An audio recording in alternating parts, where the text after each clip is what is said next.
you're gonna do that, I'm gonna record it.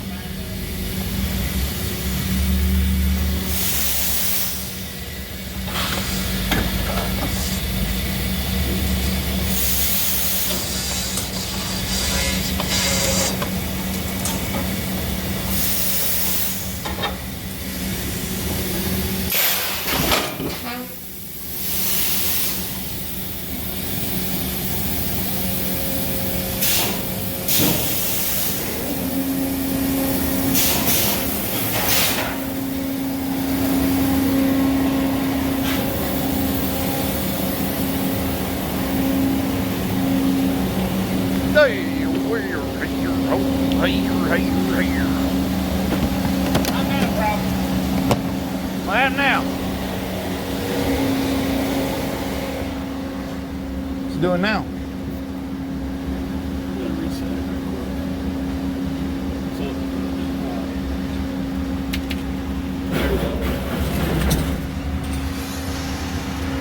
So, okay, what's going on here is we had an issue where we blowed a main fuse on the control side of the resaw, and these like 5 main fuses, and they're 10 amp, just small 10 amp, 120 volt, control power, and we're trying to figure out why it blows. And I'm having trouble figuring it out. We're guessing that it might have had something to do with a photocell down there by where that board just kicked off the edge. There's a photocell down there that screwed up, and there's some bare wires hanging. I think them bare wires must have touched something and shorted out. But anyways, it went to fire back up, and the master wouldn't come back on. So we was running around trying to figure out what we think it could have been. If it could have been, the switch bad or whatever. I checked it. Switch seems good. The big 33 millimeter switch. I don't know. We're gonna run it a little bit and see what we come up with.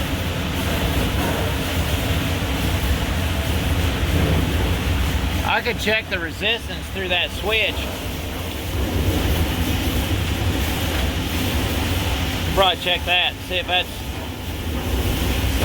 if it ain't carrying enough current through it and finally overheats the fuse. It did blow the first fuse though. That's probably because the switch is getting weak in there.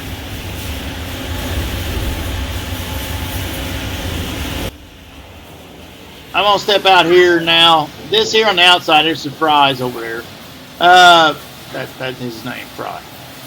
So anyways, what he's doing is he's running this here's a merry-go-round, and you see how it works. It's basically you just keep wood butt to butt through the saw blade. And the idea is you get your cake and eat it too.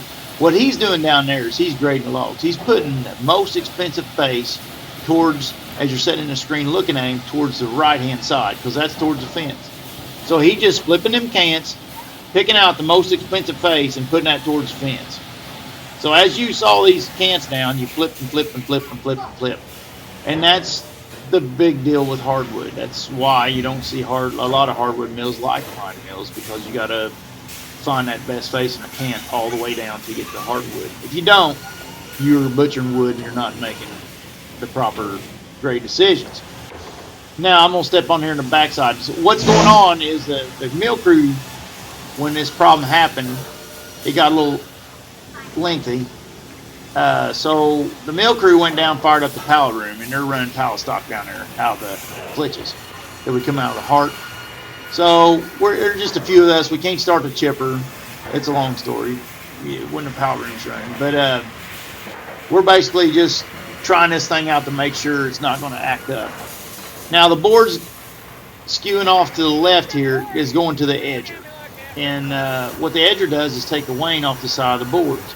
Now, as the can gets down to where it's 4 dimensions, which is what you're seeing right there, that has no wane on it. And it gets to go on down as to the grading room. But the boards on the left that you've seen, they got to go through the edger first to get some of the wane off. And I'll discuss that here in a minute. Now, you'll see some of these boards I'm flipping over.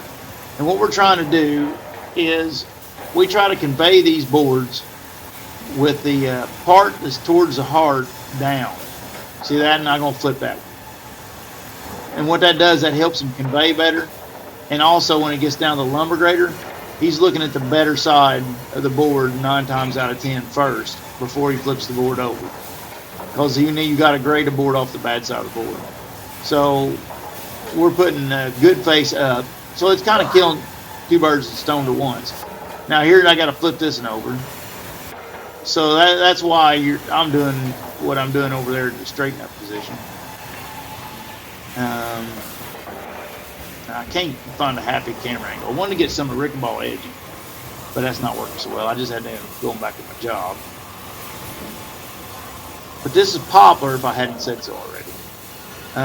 Prices are a little weak right now, and normal rules on Poplar on your good boards is you have to have 50% of the length of the board clean with wane free.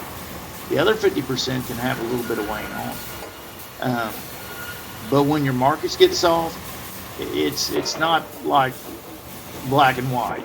When your markets get a little soft, you kind of start cleaning the boards up a little bit better. But when the markets get good again, you back off a little bit, just and get closer to the rules, And it all depends on where the boards are going. Every customer has different, pet peeves and requirements and stuff. But and if we had everything adjusted right, I wouldn't have to be flipping them over there. But little by little, the mill gets in better shape. We're getting in better shape all the time. So you tackle the worst problems first, and then you start tackling the easier problems, over time. But all in all, the mill's doing pretty daggone good right now. And what Rick and Ball's doing is he's positioning the boards he just spit out of the edger, because he's getting ready to take them to the double end trim, which is out of the field of view to the right. And what I'm doing is just taking the boards off the resaw and trying to organize them somewhat to where they ain't a total pile of spaghetti or pixie sticks or whatever, however you look at it.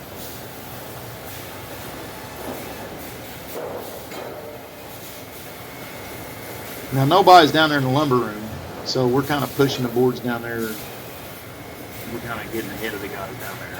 Right now, the people run the lumber room when they went to Power Stop. I think Hartwig, Carrie, Eric, I think them 3 went up with Kevin, which is the IHLA lumber inspector, and they're working with him up in the shop, upgrading a bundle of one column. And we found a lot of upgrades in it. So we're kind of having a little class and stuff and trying to figure things out to help us not make.